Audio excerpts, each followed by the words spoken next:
आज आम बनवा मार्गशीर मासरे स्पेशल पायस बा खीरी। तो आपण मानकर जदि अरुआ भात बली पड़ी ताले न फोपाड़ी निहाती भाव में खीरी बा पायस को बनातु। तो बहुत कम समय हो तो भात रे आमे आज बनवा खीरी। तो देखंतु भात को मुझे गैस रे बसई नहीं तापर एठी गोटे गिना एठी पानी दे देउची। तो आमे 5 मिनट भात पानी सहित फुटे नवा।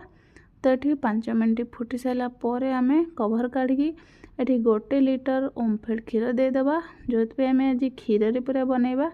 तो बहुत बढ़िया टेस्ट लगे। तापर ये मु गाई क्षीर तो गोटे बड़ कप दे दूची। तापर ये 1 कप ये पानी दे दूची।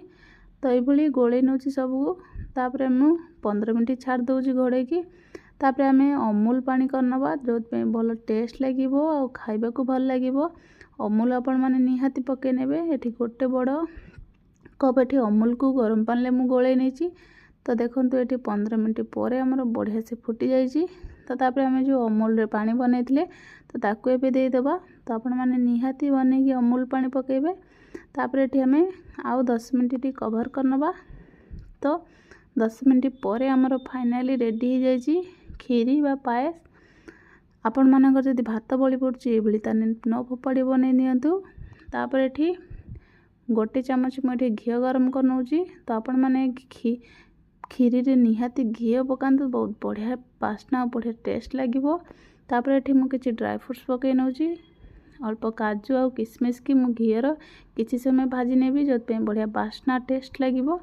तो ये भाजी सारा पर आमर जो खीरी है रेडी हो जाता। तो तापर ये मु पकई नौची। तो देखो पकई सारा पर मुझे भलसे गोले नौची और 1 बड़ गिना ये मु चीनी नहीं नौची। तो आपण मैंने जदि बेसी मीठा खाऊे ताले आउरी दे पारिबे।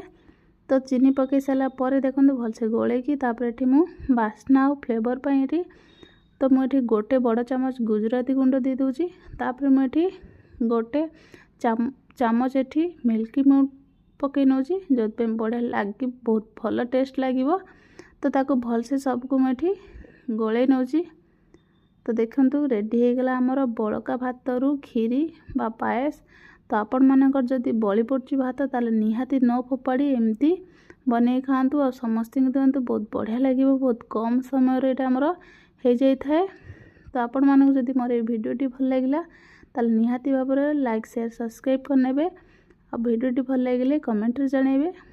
निहाती आपण मानक जदि भात बली पड़ुची ताले एई भली खीरी बनैकी खातु।